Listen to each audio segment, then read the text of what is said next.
So we're going to talk a little bit about value types and reference types and typecasting. We have a little review of variables at the beginning here. Most of this you know already. We haven't talked a lot about scope, although scope is really important because where you declare a variable affects where that variable is recognized by the program, and it affects where you can use the variable. So in this little example, I've got integer array that I'm calling my array, and I also have a variable called total. Now they are declared in main. So anywhere in main, those two variables, the array and total, can be used. Now in this little for loop here, I am declaring I.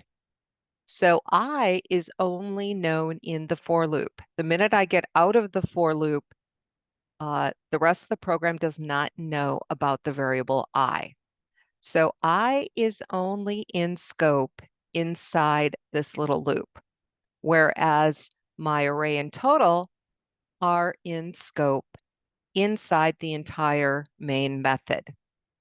Okay, so where things are declared affects where those variables are recognized, and that affects how you can use them. Once you declare a variable using a data type, you can't change it to a different data type. So if you declare a variable called age as an integer, you can't later on change it to float. It's not going to allow you to do that. If you are not sure of a data's variable type, you can use var as a keyword in place of the data type.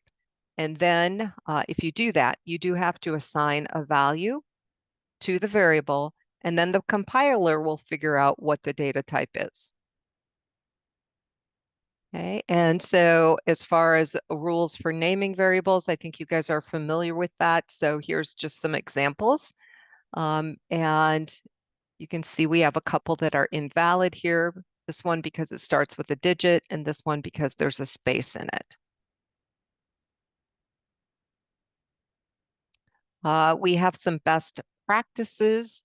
And so using basically a name that makes sense is the best practice. Camel case for multiple words is considered best practice. Some people like Pascal case. It is more of a standard to use camel case. So what is the difference? Pascal case capitalizes the first word of the first letter of every word, and camel case only begins capitalizing with the first letter of the second word. Okay, so first name with the F capitalized and the N, that would be Pascal case. And for camel case, it would look like this. Okay, so you only start capitalizing when you get to the second word.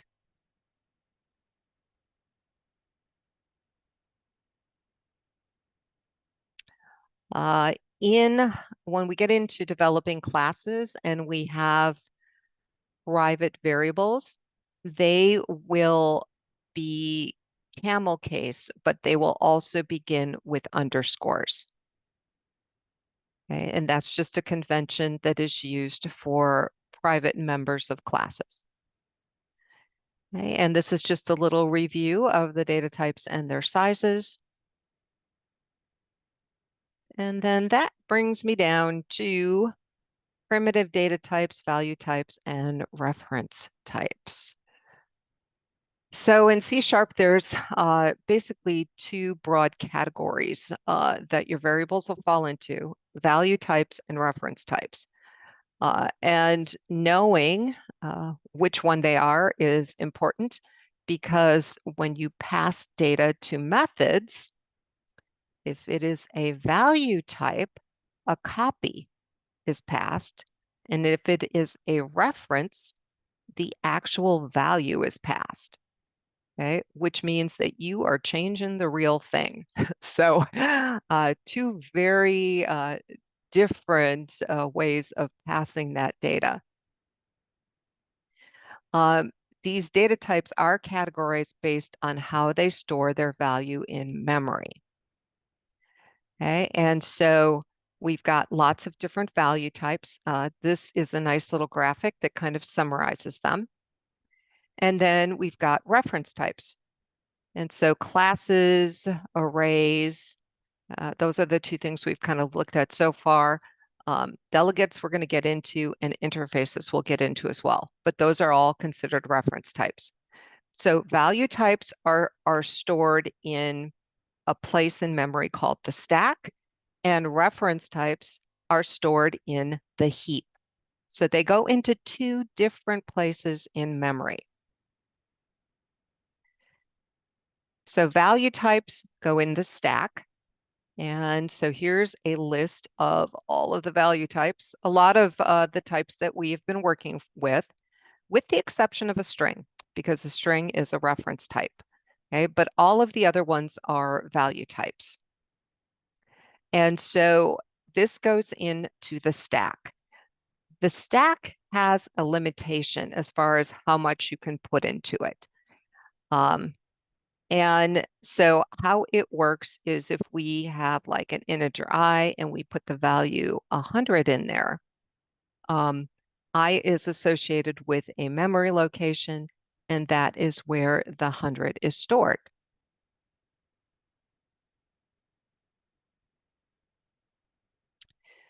So what is a primitive?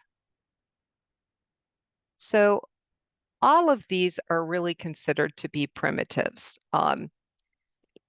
It's a built-in type that you can use to create other data structures like arrays or lists or array lists. Okay, so a primitive can actually be used to create something else that you're going to use to store data. Okay, that's what a primitive is. Our value types, so value types being integer, double, long, everything that we've kind of been working with, character, are they considered objects? Yes, they are. That is why we can use them to call methods.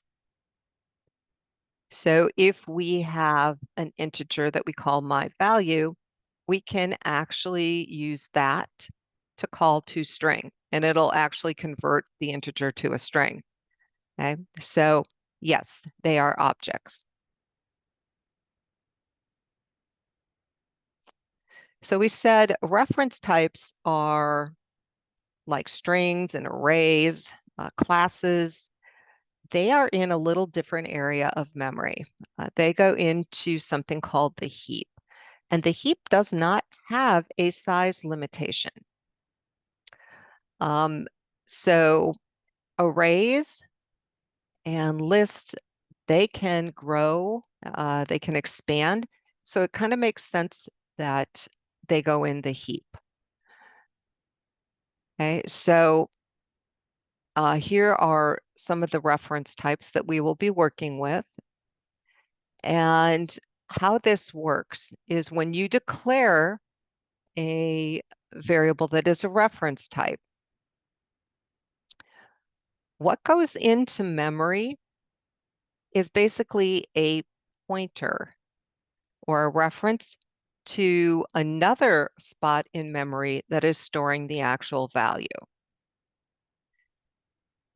Okay, that's why it's called a reference type, because what you're getting is an actual reference to another location.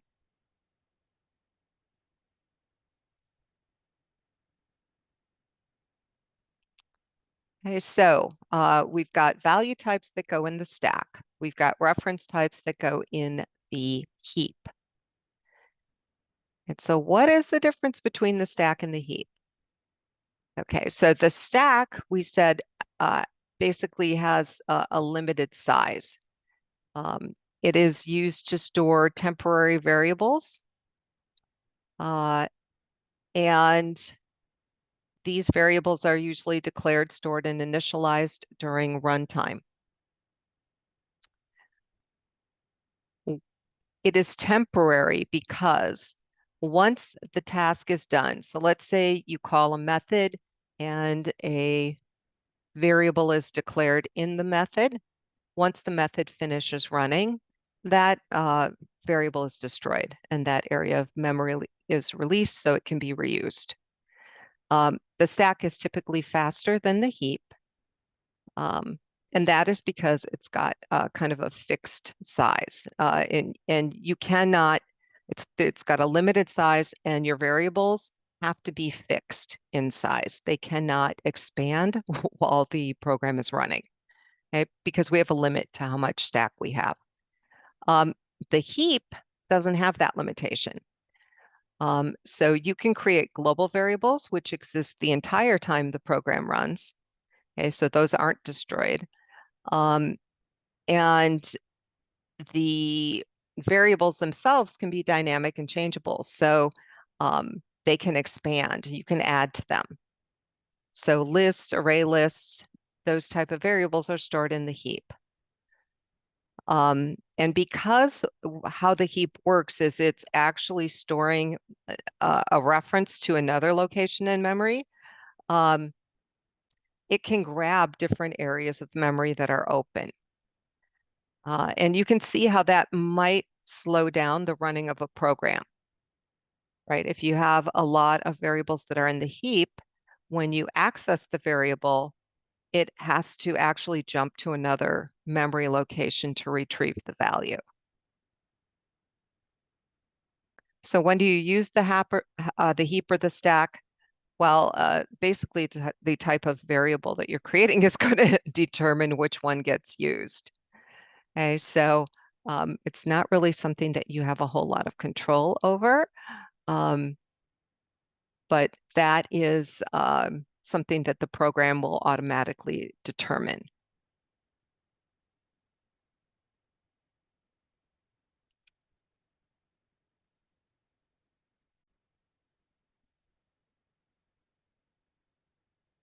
Knowing whether you are using a value type or a reference type is important when you're passing data to methods, because value types are passed call by value, which means a copy of the value is passed to the method. So if the method changes the value, you actually have to return that modified value and store it, or you lose it. Okay, so that's probably the most important thing to remember about call by value. And so here is a little example. And we can actually run this.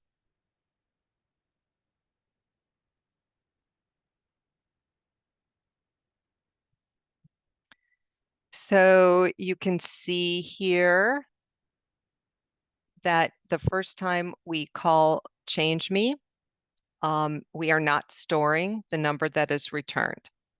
Okay, we're passing it the number 10, changes it to 20, but we're not storing that. So when it passes that number 10, it's passing a copy. So when we change it to 20 here, it has changed the copy. So unless we store the value that is returned, it's still going to have the value 10 up here in the main method. So this right line is going to show that the number is still 10. Now down here, we're calling change me and we're passing it the 10, but you can see that we are in fact storing the changed number. So we come in here, it changes it to 20, we return it, and it stores it. So in this line, it is going to show that it actually does have the value 20. So if we run this, you can see it happen.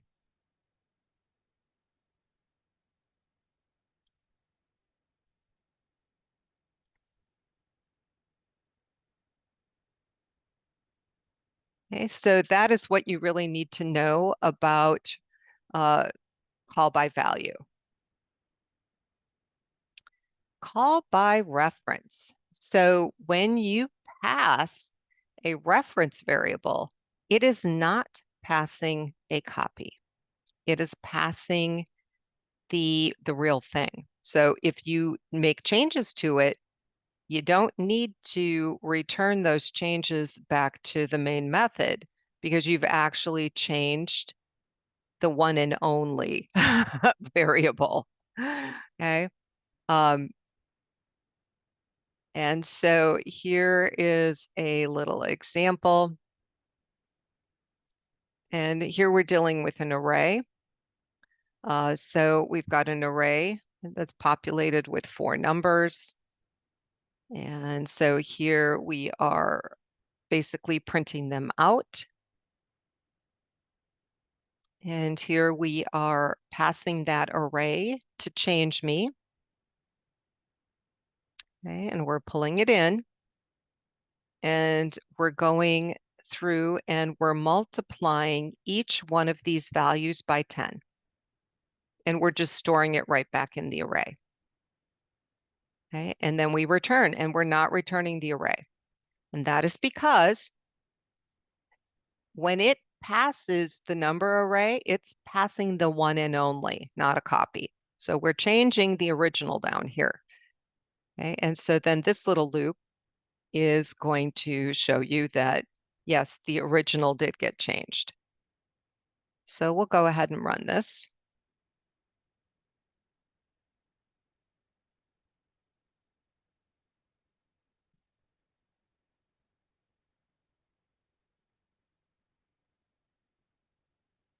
Okay, so here you can see these are our original numbers, and then this is what they ended up as after we ran them through the change me method.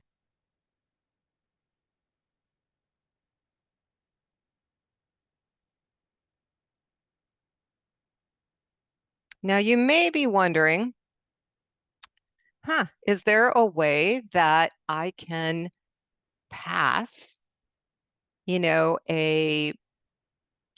something that would normally be a value type? Is there a way for me to pass that as a reference type so that I can change the real thing instead of a copy? Yes, there is. There's a couple different ways you can do it. One is by using out. Okay, and here is how you would use that. So you put the keyword out in front. And what that does is it makes it a reference. Okay, so you would be actually changing the real value there. In fact, we can take this example. I think this might be more useful here. Take this original example that we had.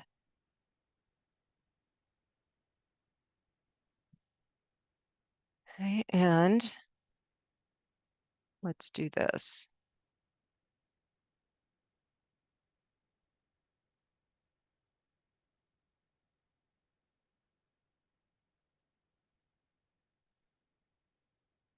And then I'm just going to comment this one out.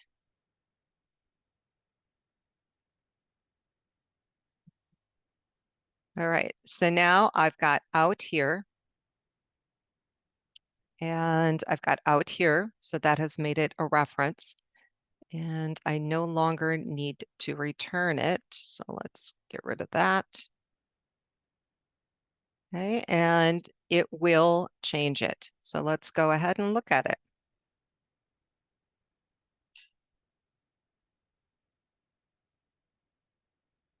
Oops, my bad here. Let's change that. And we'll try that again.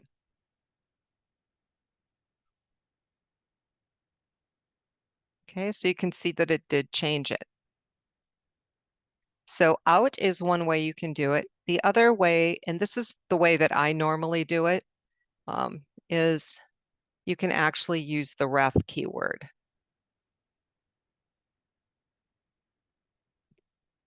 Okay, and I just remember that because I want to pass it as a reference variable. So using ref makes perfect sense to me. Okay, and the end result is the same.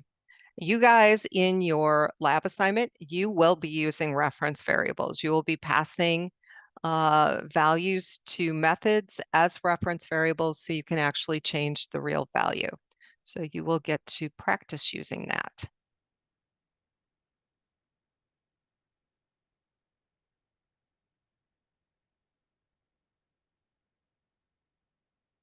Okay, and these are just more examples. See, this is using an array again. Normally, if you just pass one element of an array, okay, instead of the whole thing, you pass the whole thing, it is a reference that you're passing. But if you just pass one like this, then it thinks it's a value and it passes it call by value. Okay, so if you wanted to pass the real thing, you would have to pass it as a reference. Okay, just so kind of to give you the FYI. So that's what this is illustrating.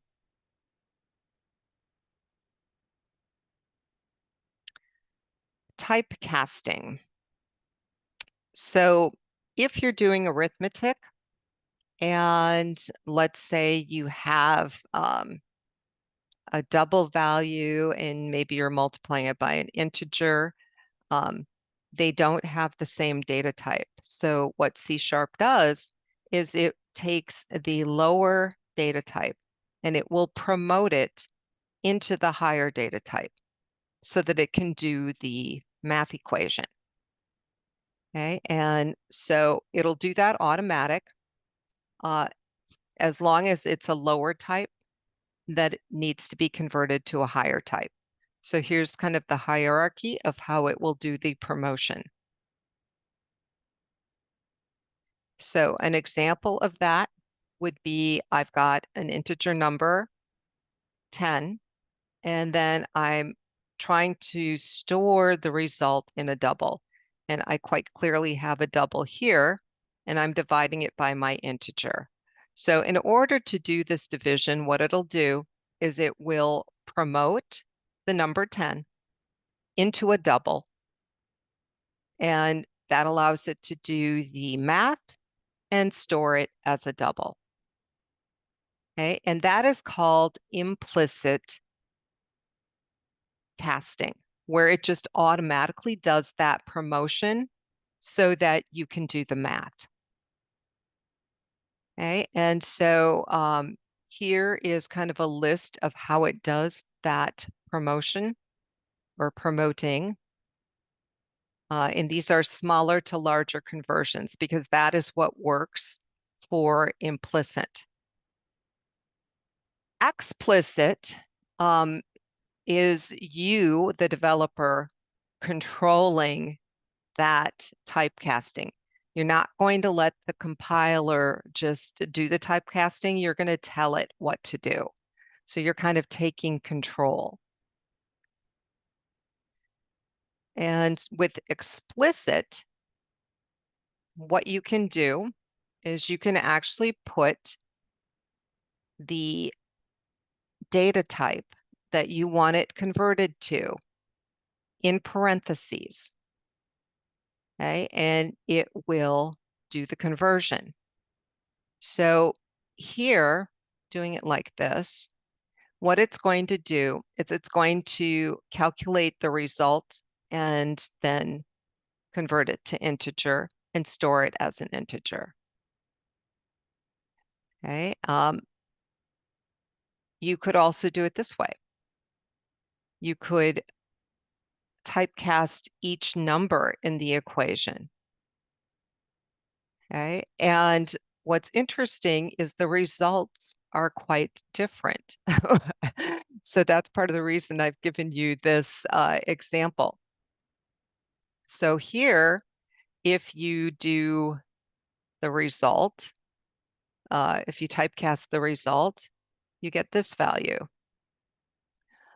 In this other example, when you typecast each number, you can see that the number is quite a bit different.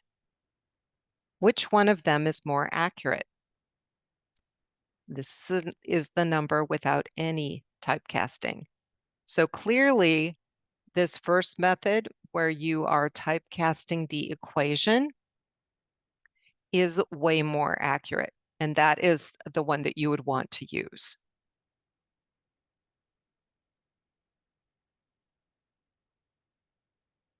Now, earlier we looked at the convert class, and since we are talking about, explicit and implicit conversions, this is another option for converting data as well. Okay, so here I've got the integer, and you can see I'm calling it number, and here I've got convert to string, passing number, storing it, printing it, and here I'm taking that integer and converting it to a double, storing it and printing it. But that's another option.